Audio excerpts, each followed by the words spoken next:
What up, what up, what up, everybody? Welcome to another edition of the Hot Corner. I am Dorian Zavala, and of course, this week I'm only joined by Matt. Say what up, Matt.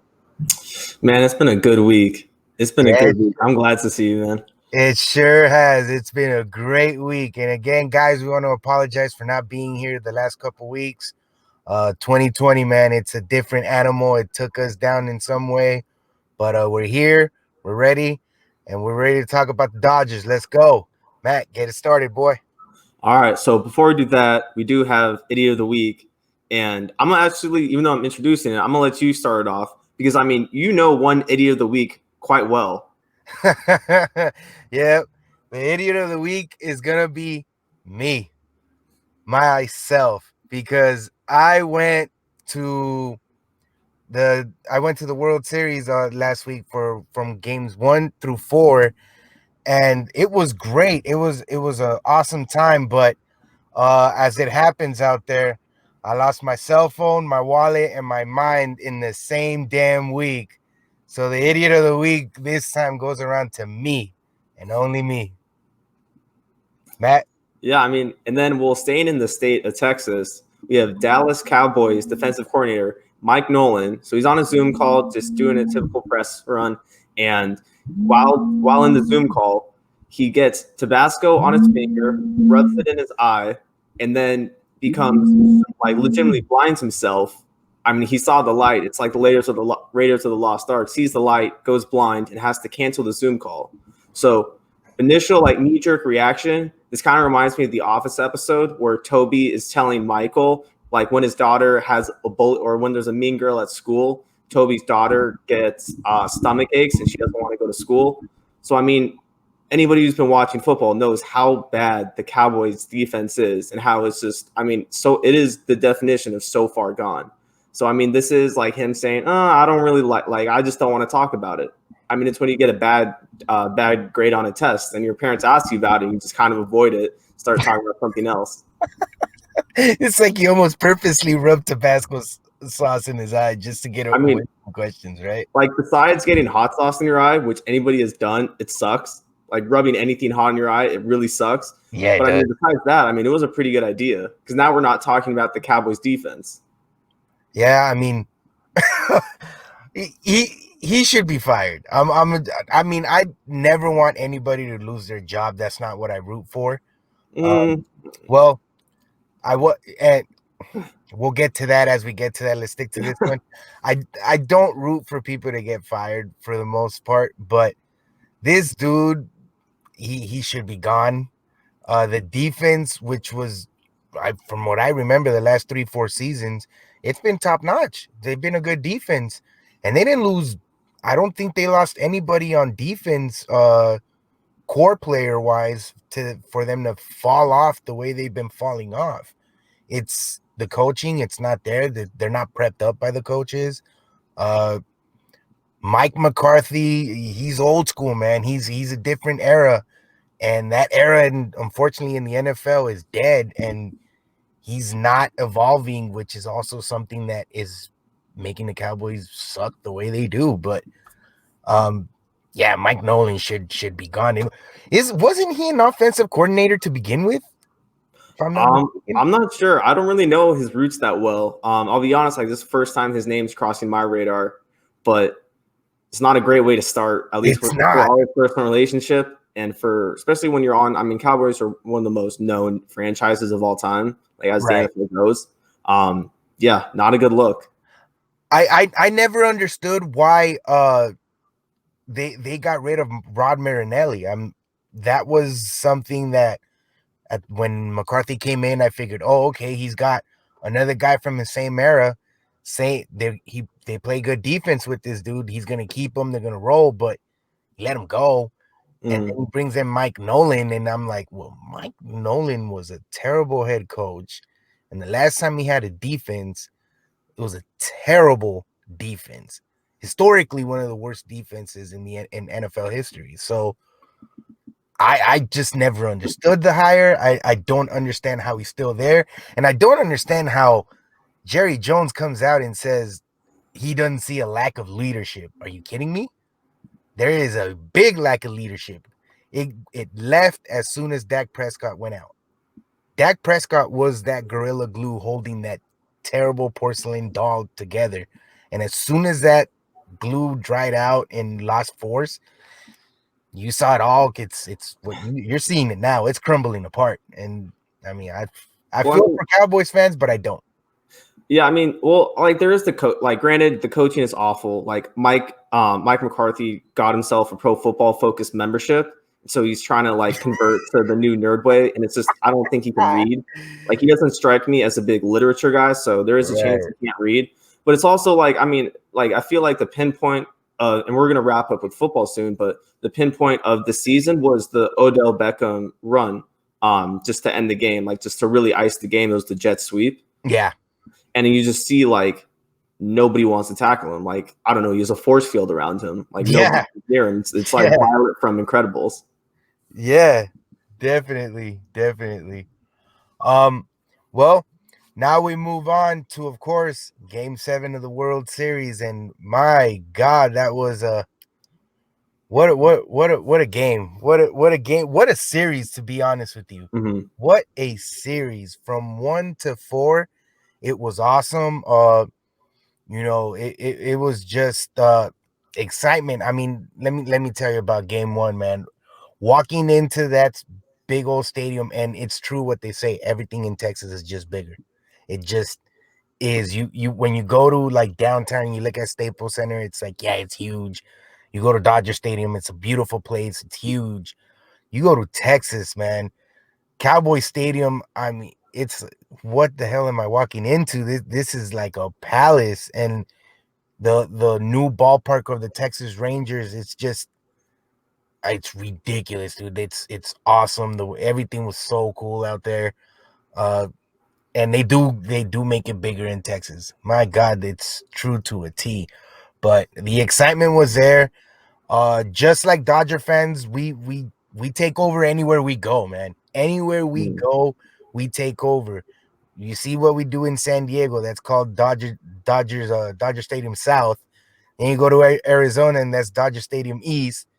And you go up to San Francisco, and we just take over, even though it's their little part of California, whatever. But we just take over. So we took over this stadium. It was majority Dodger fans. Heck, we even had some Texas Rangers fans rooting for us because they were like, we can't have Tampa Bay winning this World Series. We just can't. Mm-hmm. So it was awesome. It was excitement all 1 through 4. Unfortunately, Game 4 left everybody with a bad taste in our mouth. Whoever wore this hat left that stadium shocked, mad, but most importantly, speechless. I mean, it was dead silence when they scored and the Rays fans were cheering. There was not a Dodger fan that was like screaming like what the like nothing. Everybody was just looking at each other and going, "Oh my God, are you serious right now? Like what in the world just happened?" So it was a bad taste, but give it up to them, man. They made it a series. Randy Arozarena is just Mm-hmm. Jesus, man. That guy is a beast, and he broke records. And let me tell y'all something, man. It's not a fluke. The guy is that damn good, and he makes adjustments on the fly. That's why he is where he is right now. Because he makes adjustments from pitch to pitch. I mean, it's ridiculous. Gonsolin gave him a pitch, gave him that same pitch, the second pitch in that at bat, gave him that same pitch. That pitch that he rocked was the same pitch, just literally maybe about 5 to 6 inches more off the plate, and he took it for a home run. Just a major adjustment by him, and it's amazing, man. He's a great player. Tampa Bay's got a great guy there if they're able to keep him. Uh, we go to Game 5, and I mean, they had us. They had us. It was terrible. We were swinging at pitches that we didn't swing at the whole year. We never expanded the strike zone, and this dude just made them turn into little leaguers. Like, it was amazing, and I don't know why Kevin Cash took him out in the 5th. We'll never know because they're not going to let us know exactly. Well, I mean, they're nerds. They're nerds. Like, just straight up, they're nerds. They're going to follow the numbers. I mean, that's kind of the big debate. And there's always like the jokes with the Bill James and the Moneyball and the sabermetrics, which honestly has been proven to work. Like, that's not something I'm really disagreeing with, because we saw what happens with with Moneyball in that movie. I mean, it's also real life, but we've definitely, and that's, the most ironic part enough is that the Dodgers are playing Moneyball, but they have the ability to keep their players. They're doing Moneyball with a huge payroll. So with this whole thing, what we're seeing right now with that is that, like, okay, you could trust the numbers, but when a guy's dealing, you have to go with your gut. And I don't think anybody, like any person, would have gotten mad, or like, granted, people are always going to get mad, but he goes and let's say he gives up those Dodgers score 3 runs after he leaves. He scores 3 runs. Like, that's still a quality start. Yeah, it is. It's still a quality start. And like, it's not and I would much rather have my starter, this is me personally, but I would rather have a starter give up 3 earned runs than watching the bullpen blow a starter's great game and have them give up 3 runs. Yeah, I'm totally with you on that one, bro. I'm totally with you on that. My question is, and it was a question of a lot of people that were walking out of that stadium, and a lot of Tampa Bay fans as well. I'm pretty sure were asking that question yesterday, was, why did he make that decision? Was it Kevin Cash who made that decision, or was it a collective? I think it was a trickle. Honestly, well, at least from what I've been seeing, is that it was a trickle down effect. Is that it starts with the analytics department, something they've gone with the whole year. And then Kevin Cash, that's what I'm saying, is like the nerds. Like, Kevin Cash is just answering to the nerds. Right. No, man, dude, it's just, it's almost, it reminds me of 2018 when Roberts went out to the mound and got Rich Hill out of there when Rich Hill was dealing. Mm-hmm. Granted, the numbers said Rich Hill after this inning he falls off a cliff. Like, even Trump, I remember Trump tweeted about that. Right, even Trump got into the mix with that one. But I mean, it reminded me of that, where everybody's question, what are you doing? What are you doing? He's dealing. We get that. We get it. The numbers, more likely than not, are going to be correct. We get it. But this is what happens when you just follow numbers and you don't know baseball. And unfortunately for the Dodgers, we were bit. We were bit in 2017 like that, but granted, we also got cheated out of it. We were bit in 2018 like that, and we were bit in 2019 like that, because Roberts went with the numbers thinking, okay, Kershaw can do this, Kershaw can do that. But, we got burned. But luckily this year, all of that, like Kershaw said after the postgame, man, all of that's done. It's in the past. It doesn't matter. We're world champions. So more power to them. I'm happy for him. I'm really, really, really happy for him. Kershaw deserves this, man, unlike any other. And let me just tell you this, bro. People want to say, like, oh, Dodger fans are like, they don't know what the hell they're doing. Like, they're mean, or they're a-holes or whatever. Listen, man, we love our team. We'll go die for our team. And honestly, we were hungry for this. And as much as they were hungry for, like, we suffered when they suffered. When Kershaw last year was in that dugout after Grand Slam, after that Grand Slam, we felt that pain that he was feeling. I know I felt it. And so to see him now be vindicated, it makes us feel great. We're happy. We're ready to go. And hopefully next year we're allowed in there so we can celebrate with them. Yeah, I mean, as far as like, I mean, that was like literally every single postseason, just because that's the way it goes, is that you have to have the storyline. The storyline with this was, or really into every postseason, was Kershaw. And that's kind of like, the joke is, you never want to be too good at your job. because then people always expect more out of you. But as far as this goes, I mean, it is kind of shock. I mean, it is amazing is that these 2 wins are so much more important than all the hundreds of wins he's gotten before and all the accolades. Because now this puts himself into category where it's like, well, as far as like the way rings go, is that sometimes it's better to be the guy to not have those 3 MVP or those 3 Cy Youngs, maybe have 1 Cy Young and 2 rings. Right. I mean that's his classic sports debate.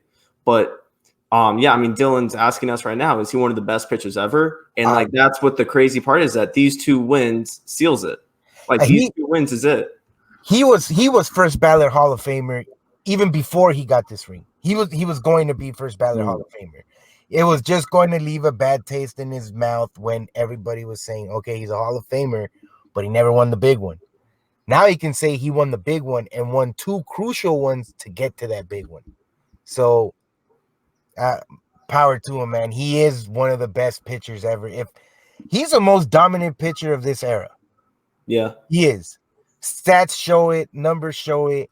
I mean, granted, he didn't perform up until this year. He didn't perform in the playoffs the way aces are supposed to perform. But, you know, Justin Verlander has a higher ERA than him, and he almost had that same narrative attached to him, right? But because he won in 2017, it all goes away. Exactly. And I feel now it's Kershaw's turn for all of that talk that used to be stuck to him to just, you know, go away, evaporate. It's done. He got the big one. And, you know. Yeah. Like Dylan says, Verlander is also a little, we won't use the word, but, you know, he is, man. He's, I just, something about Verlander I never really liked. I didn't enjoy.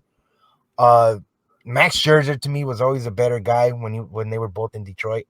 To me, Max Scherzer was above and beyond him. But anyways, yeah, no, completely congrats to them.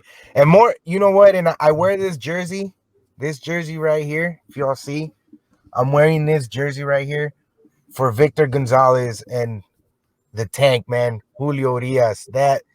Those boys, Julio shut it down. Honestly, Corey Seager deserved the MVP. He truly did. It was an amazing accomplishment. It was an amazing playoff run that he just had. Like it was awesome. I mean, it was all time. I mean, that's the stuff that and that's kind of the crazy part when you're living it, when you're going through it, that you don't really realize so much is that, okay, this is the series that's going to be talked about forever. Like this cements him as somebody who's going to have his jersey retired by the Dodgers. Right.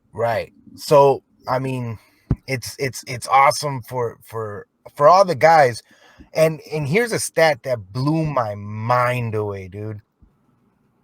I think it said some. Let me see if I see it here. Yeah, it said 35 of all the runs they scored. 35 of those runs came in 2 outs, and a lot of and they had over 45 extra base hits with 2 outs and 2 strikes, the most in MLB playoff history. They were on a tear this year. They were going to just annihilate people, but like every team, they have a slip up. They had one with Atlanta, which almost scared the crap out of everybody. But yeah, they had one with Atlanta. They had that game 4 slip up. You know, hey, it happens. It's baseball. Yeah, I mean, the way I see the NLC, I mean, everything that's going on, I still stick to the statement that the Braves were a better team than the Rays. Yeah. I mean, watching that was the one series, and just talking about it with friends and stuff, where I was like, okay, this is the team, because at least at the top of the order, 1 through 5, 1 through 6. Okay, I'll preface it a little bit before that, but heading into that series, the Braves were literally untouchable. They weren't giving up runs.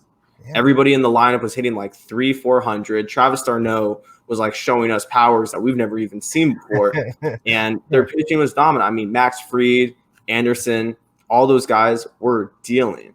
So that was, and they legitimately shut those 3 games. I mean, those weren't really close games that they won, or that the Braves won before the Dodgers, of course, won 3 in a row. Mm-hmm. But I mean, it was mind-boggling how good their pitching was. So I would say, like having the Braves pitchers versus the Rays pitchers, 100%. I'm taking the Braves rotation. Oh, definitely, After seeing definitely. that. They and those rookies that they have, they're just gonna be even better next year. Mm-hmm. So I'm as a Dodger fan, let me tell you, I'm happy we got it this year because it's only gonna get harder from here on out.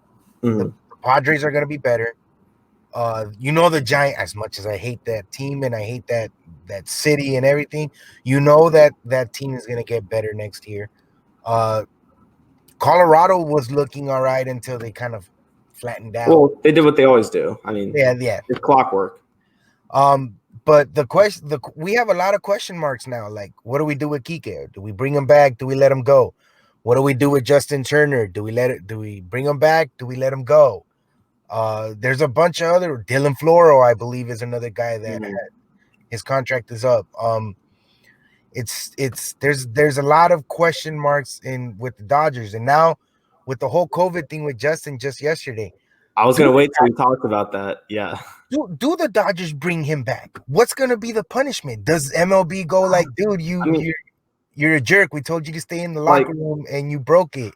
I mean, okay, here's the thing: is that like the way athletes are, and like, okay, we talked about this in the past. They're psychopaths. I mean, they are truly lunatics. Right. So with this whole thing, it's like if you had to give a blind poll of would you get COVID, and it means somebody's family member on the team dies because of it, I'm pretty sure that I'm pretty sure players are taking rings over a random kid from like, I don't know, like Dylan Floro's like niece.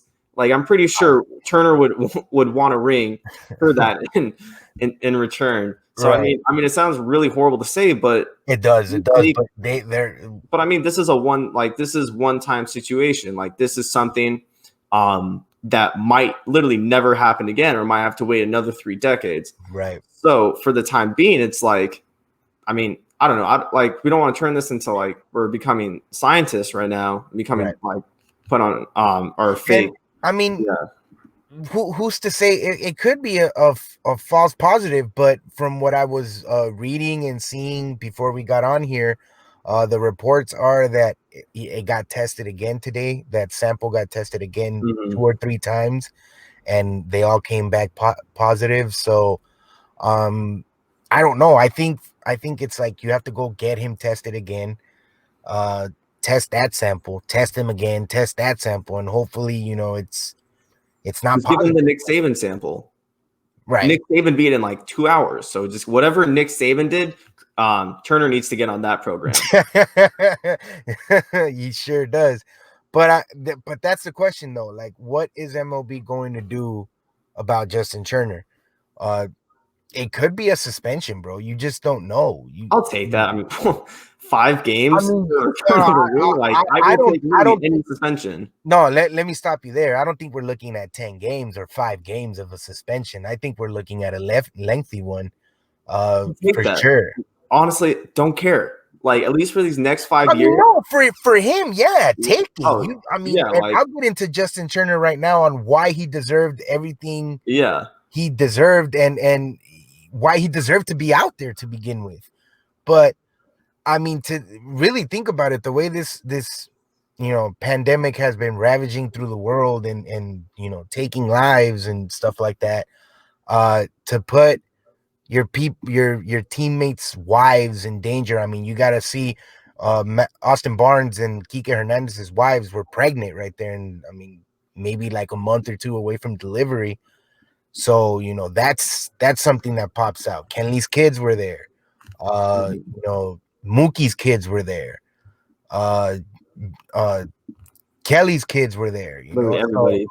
So it's you got to start looking at it in that aspect where they were there. Now I know what they're saying. They were in a bubble, so they were all exposed. But like Dylan brought it up earlier, if you allow more than like 300 people, is it really a bubble at that point? So there, something went wrong. It was a diet bubble. I mean, the NBA was truly a bubble. That was a bubble. That to me was a bubble because they were in a resort. They weren't allowed to leave the resort. They had to stay in those Couldn't confinements. go get food besides like Uber Eats, like all that. Yeah, I Had mean, meals up to their dorm or their room. yeah, I mean, it had to be some MLB had to do something like that. And granted, I get it. It's a little bit harder because it's a bigger team. Yeah. When you're dealing with the basketball team, you're only dealing with what 15, 25 Yeah, guys like tops. around there. And over here, you're just dealing with 28 of just players. That's not talking manager, staff, and everybody else. So we get it. Baseball's a little bit more difficult to kind of round up and put in a specific bubble like that. But I feel maybe they should have taken the same sacrifices that the NBA players did, where, family, I'll see y'all, eventually down the line in the playoffs. Like, I think it was the Western Conference Finals when they started allowing family to come in, Yeah. or some like Western semis or something like Mm. that. So I it see. something like I think MLB tried to do the same thing, but they failed in the whole aspect of it should Yeah. have been in a bubble. It should have been in one city. It should have been in just immediate family and not allow all these things to go out. And although it was a great touch, and I'm so thankful that they allowed fans, because they allowed me to experience this again. Hmm. Uh, So I there is like kind of two sides of the same coin to Yeah. it. At the Like, same time, it's kind of like maybe we shouldn't have been there, to begin with. yeah, I mean, as far as it goes, well, I mean, we're kind of seeing this whole thing where it's like the 25% capacity, whether it's like, and we're seeing this in college football now, and we're seeing this in the NFL. Right. Like, really, only time will tell. And like, the worst thing that happens is that fans stop showing up to games. Like, it is interesting to see, like, is there a correlation between fans showing up and positive tests? Right. That's another So thing. only time will tell. And then they had they had the last two games, they had the the roof closed. So that also could have played into it. I don't know. As for me, I feel fine. You know, they were telling us like you guys Well, can get yeah, you kind tested of went through being it. over there. But you know, as for I feel fine. I went through the ringer though, being, losing my wallet, my phone, and my damn mind in the same time. But I'll trade him any day of the week for this championship. I swear. It's a thing. But back to the Justin thing, why before we get out of here, the reason why I feel Justin deserved it was just his whole story. I mean, from Long Beach, went to Cal State Fullerton, grew up rooting for the Dodgers, ended up with the Mets, starting off. His career was about to fall apart. I mean, Oh injuries yeah. and the lack of not being able to get on the field to produce. I mean, he was on his way out. And the Dodgers, Ned Colletti just basically went, yo, here's a contract. It ain't anything. It's an invitation to spring training. Let's see what you got. And from there, it flourished into the all-time leader in most hits in Dodger history and Yeah, I mean, playoff probably, history. yeah, I So mean, probably the greatest third baseman we've ever had. yeah, it's and I hate to say that because I grew up watching Adrian Beltre, and I love me some Adrian Beltre. Mhm. But yeah, man, Oh yeah, they I don't think compare. they don't compare. This dude is just on another level. He's professional. He's gonna have to wear it. That whole thing from yesterday, he's gonna have to wear that. Well, if it turns out like nothing happens, it'll be gone in a little I bit. mean, all he's got to show is the ring, though. Like that's the thing is that like he's going to point to the ring, and that's going to be the just because that's I mean how crazy sports are and like how much this means. Like, but then you see like okay, he contributed to the win, or he contributed to the win, and now you see all the people that he made happy. So I mean, it really is like there is no right. I mean, just like anything, it's just like typical like economics, like cost benefit Right. analysis. But like, I mean, it it is one of those things where you just need the ring. You just need to win those 4 games, and then everything else is forever. Exactly. And now before we go, just one quick one. If Justin Turner does end up calling it a career, because there was talks about him calling it if they won. If he does in fact go, you know what, I'm done, guys. It's all good. Who takes over? I mean, I know we got Edwin Rios, Yeah, that's knee but jerk. to me, Edwin Rios eventually will be an outfielder. I don't think he's gonna be able to do the whole third base thing. This to me is where I feel we go and attack Colorado. We go get Nolan. It's just Damn. it just has to happen. We go get Nolan. If they want a catcher, we have Will Smith, we have Keibert Ruiz. Will Smith is a great catcher and he's gonna be an awesome catcher. But from what I read about, Keibert Ruiz is on trajectory to be even better. So we have to check that out. But we have some prospects that we can move, some top-notch prospects that Colorado might be able to like. And at the same time, we have to realize that Max might not want to come back, depending on what his role might be. Well, I mean, he's signed for a long time. Like Max is signed for another, I think, 4 years or so. But he's signed for a good amount of time. Like he's gonna be here. But I mean, I would honestly, I love Max, but I would trade Max for Nolan Arenado, like in a heartbeat. So that's what anybody. So we'll leave it at that. But guys, thanks a lot for joining us. Mutt, thanks again for being here. See y'all next week. This has been another edition of the Hot Corner.